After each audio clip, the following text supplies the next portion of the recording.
What did you learn in school that you thought would end up being useless but actually helped you a lot though life? That situation on group projects where half or more of the team you're assigned to doesn't give a crap about doing any of the work and just wants to get a passing grade through no knowledge or effort. Well, that's a pretty handy guide to the working world. In most office jobs I've had 25% of the people did 75% of the work, or more. Typing, but not in the way you'd think. Our typing teacher drilled into our heads that it would go slowly at first, and that you would build up speed and confidence in time. I've been able to apply that kind of thinking to every single thing I do, and it really has helped me not to get discouraged. I've gotten jobs in fields that I never would have thought to apply for because even though I couldn't do the skill now, I would be able to do it soon. Same with hobbies. It's wild to get really good at something random and turn around and look at how far you've come.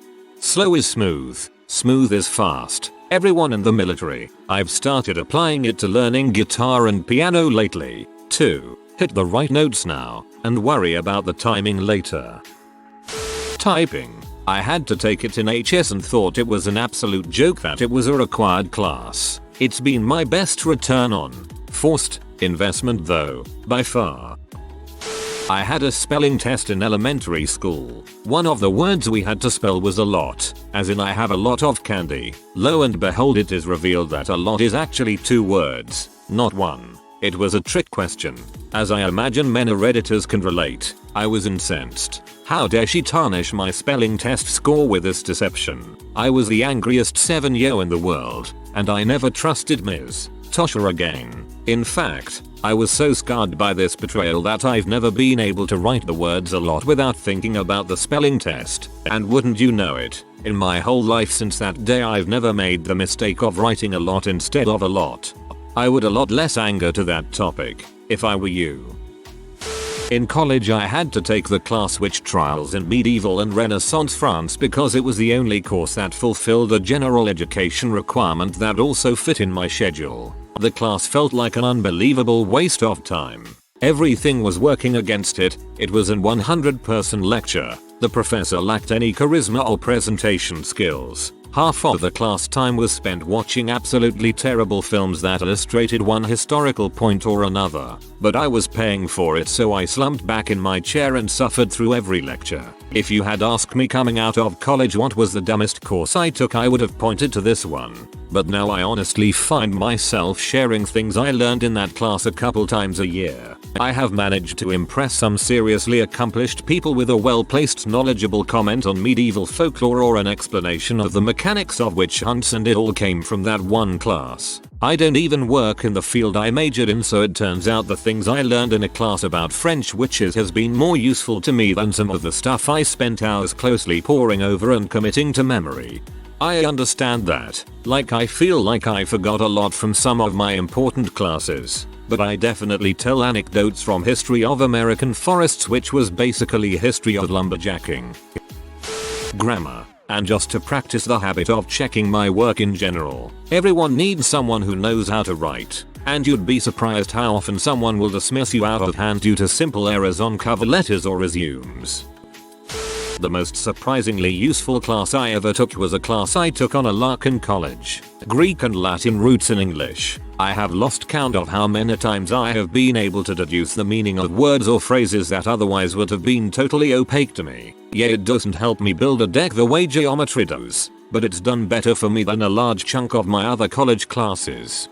The Latin I took in high school comes in handy pretty often. The nuns would be proud. Essays. I hated essays up to about 10th grade and still even then, but frick, it is important to know how to make a claim and find solid evidence to back that up and provide a reasoning for why. Seems a lot of people don't know how to do that.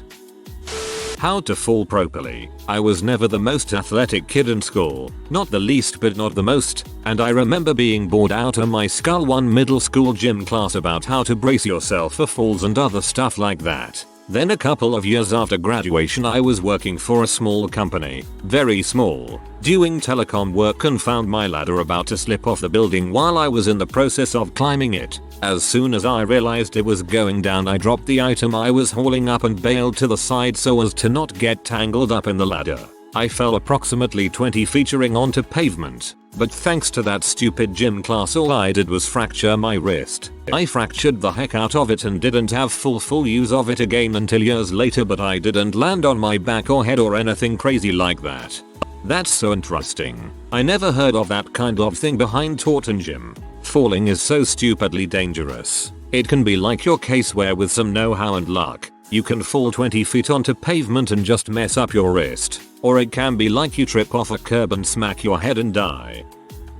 Latin. I took 3 years of it, and I was never particularly good at it. I hated languages at the time. My parents pressured me into doing the 3 language options at GCSE, which in my school was French, Spanish and Latin as an after-school class, and I never saw the point of learning a dead language. Now I learn languages for fun, and it's nice to have a background in Romance languages. There's a lot of though. This makes sense now, especially when it comes to things like noun cases. Who's got 2 thumbs and knows the difference between an ablative and a dative echifemina?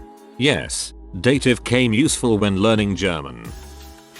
Statistics. In particular, some basic concepts like mean versus median, statistical significance, confidence intervals, Bayes' theorem. Agreed. I use stats more than anything else in my field. I took drama throughout high school, and although it hasn't landed me any acting gigs yet, it did seriously bolster my acting abilities and to put on a convincing game face, which has proved invaluable in making friends and connecting with people. The only drama I did was a 4th grade musical, but it taught me that if you do have to get up in front of people, you just go for it, and the audience will come along with you.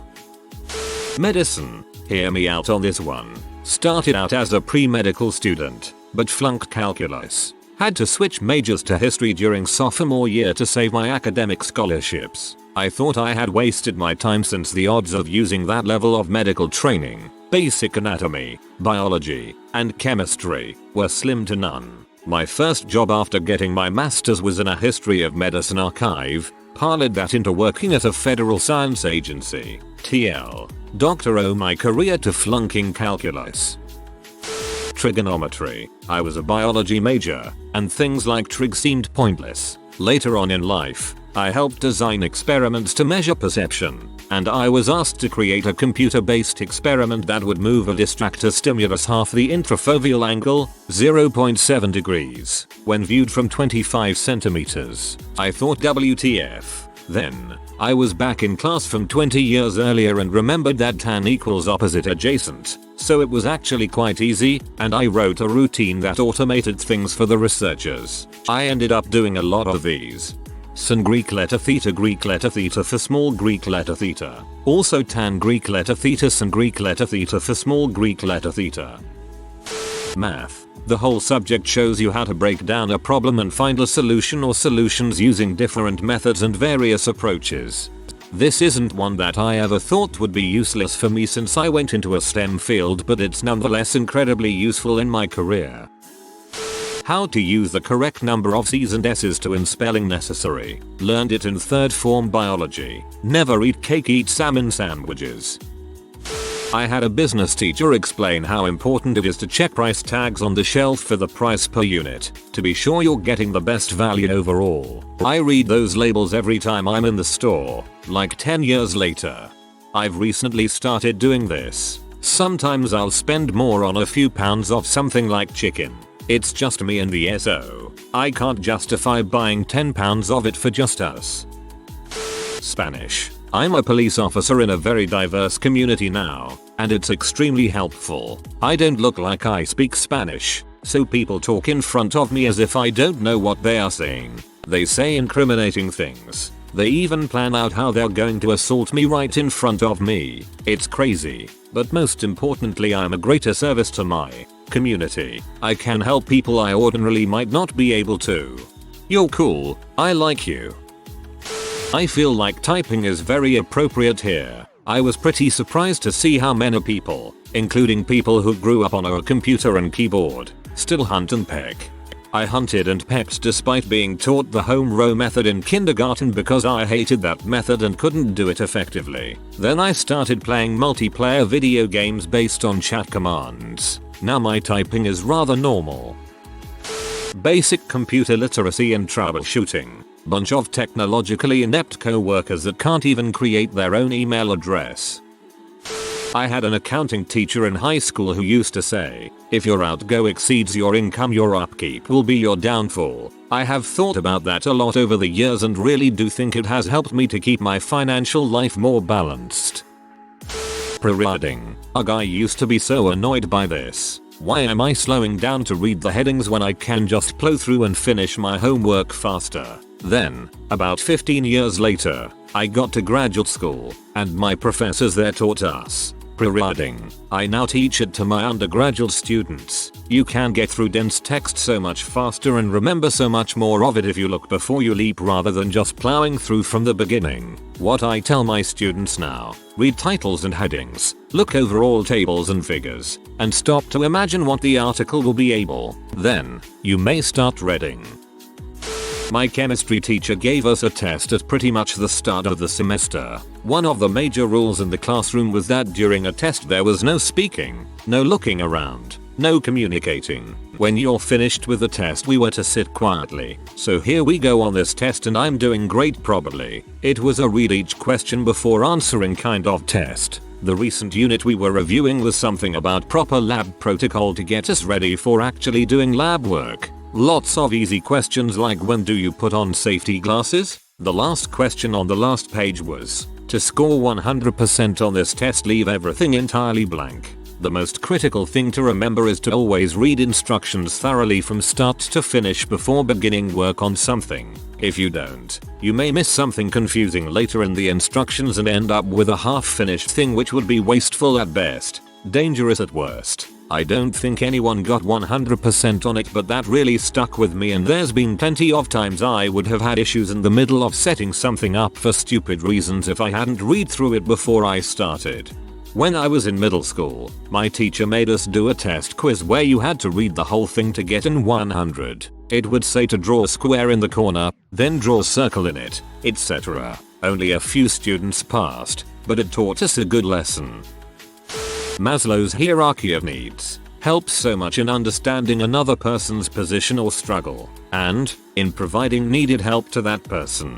The most useful thing I've gotten out of learning about Maslow's was that now I can reference it and look smarter as a result. Scientific method. Having a control and then other tests changing only one variable at a time. I'm not saying I always exercise the scientific method proper, but if I'm trying to test something out quick, I at least try to limit changes I make at one time so I can know a little more confidently what actually needed to change to work while limiting other unnecessary changes, especially helpful while debugging code. My high school drama teacher taught us the phonetic alphabet, actually used it in college speech classes, where it was also taught, but not as well. But today, when I meet someone have a student with a tricky name pronunciation, I write it down phonetically, and then I can always pronounce their name correctly. Geography. Man, it feels good to be one of 50 Americans who knows anything about any other country besides America. I take pride in that. My multiple geography classes through high school and college have helped my trivia team win tons of free beer over the years. I was a slacker in high school Spanish class, but amazingly enough, I gleaned a good amount so I can understand and say basic things. In college I took an intro developmental biology class where I had to learn about the development of a frog. I distinctly remember thinking, why should I care about how frogs develop? Why do I have to memorize this stupid chart? And then I did a PhD on xenopus heart development, which catapulted me into my current job, human heart development. Log values. How to add and multiply, etc. I work in microbiology and now use them every day. Also, how to organize my writing, making sure it's clearly organized and not a jumbled mess of ranting and raving. Finally, and most importantly, how to pull my foreskin back so that my pee shoots further up the wall. The benefits of this speak for itself. Imho. showing your work or providing reasoning for why you made a certain decision. This always seemed remedial, but it was a guaranteed way to get partial marks on a test regardless on if you ended up with the correct answer. I find in the working world this also applies, that as long as you can provide justification on why you chose to do something a certain way, your decision will hold more water than if you provided none. Medicare versus Medicaid. We care for the elderly, and we aid the poor. Now that I've been doing research on healthcare reform, I have to remind myself of that saying almost daily. Not learned in a classroom per se. There is no point losing your temper. The opposing party gets an auto win and you look silly. Stay calm, say something placid and then stay quiet. I've used this at work many times and have gotten recognized and promoted for my ability to handle volatile situations. Truth, I hate everyone and I think they are all idiots. My high school physical conditioning class was probably the most practical class I ever took. The teacher taught us how to form a healthy exercise routine and diet, how to safely do exercises, how to safely lift heavy objects, which is by far the most useful thing, etc. And I went from a chubby freshman to a slim and trim senior and held onto that six-pack until I got way too into beer in college. I'm still in pretty good shape, but I've got a really persistent gut, but he's not too bad, and it's all because of that one lady. Turns out she used to party with seniors though and was fired like the year after I took it. How to cope with being bored and how to do something that feels utterly pointless. People can bang on about making education more engaging and relevant, but these two skills make such a difference in life and school teaches them well. Typing class. I remember taking it as an easy A elective back in 1999, not realizing how much my everyday life would count on it as an adult. Watching people hunt and peck drives me insane.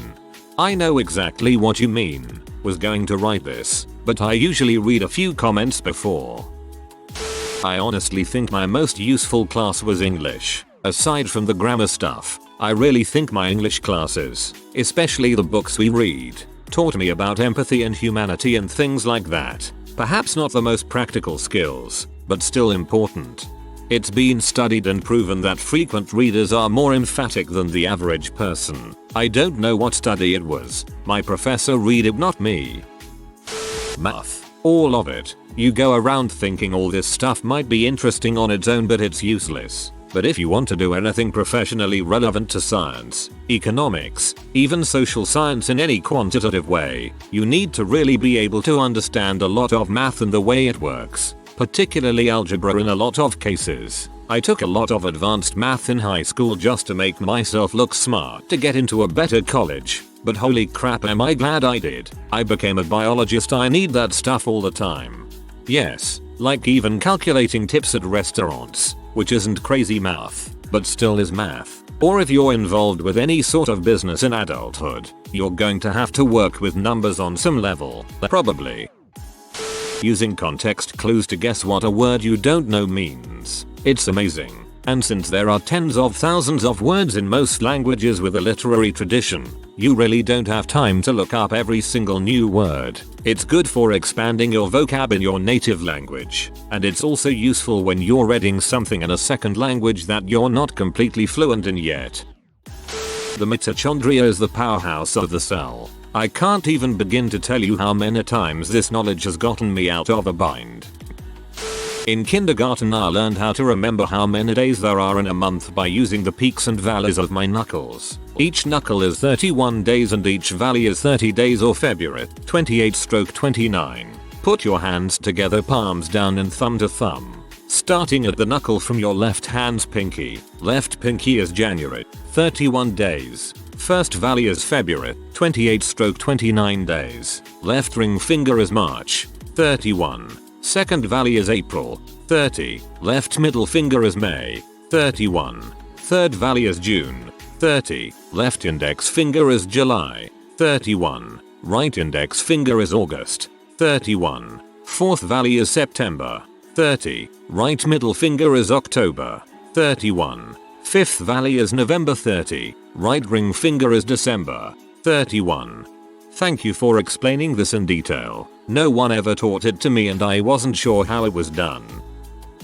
computer literacy, understanding how applications work, are supposed to work, and basic troubleshooting. Restart the application device. You get this from basic computer classes in high school, college, sometimes typing classes. I'm a software tester, so a lot of my day is spent making sure applications work with the end user in mind. 40 plus YO that is barely computer literate and needs this application to perform their daily work tasks. Also, I'm able to help family and friends that aren't as computer savvy understand computers devices. Except my mom. She will never understand. She needs a jitterbug that can send receive phone calls, texts, and view photos and videos of our family. Everything else is way too complicated. In my IT GCSE, we had a 4-week block on how to use spreadsheets. You try explaining y equals sum is important to know to a bunch of 14-year-olds and see how far that gets you. Now I build spreadsheets for pretty much everything, not even as part of an office job. I have strong feelings on index match versus VLOOKUP.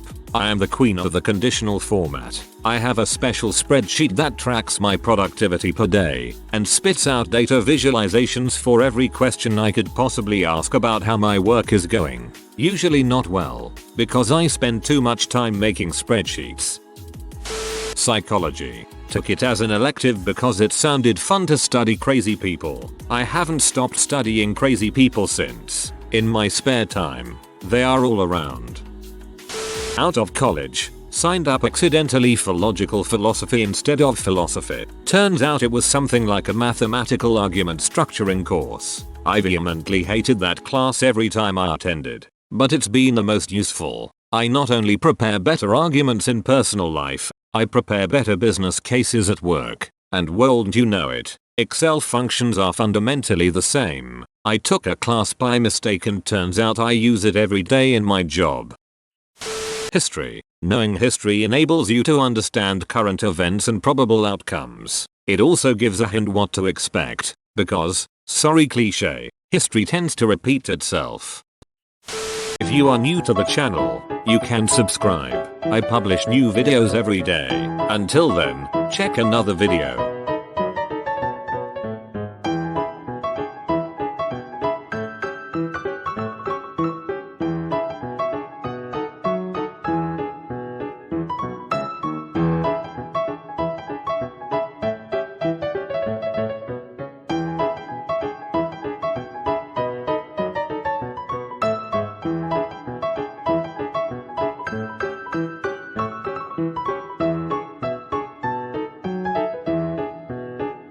Bye for now.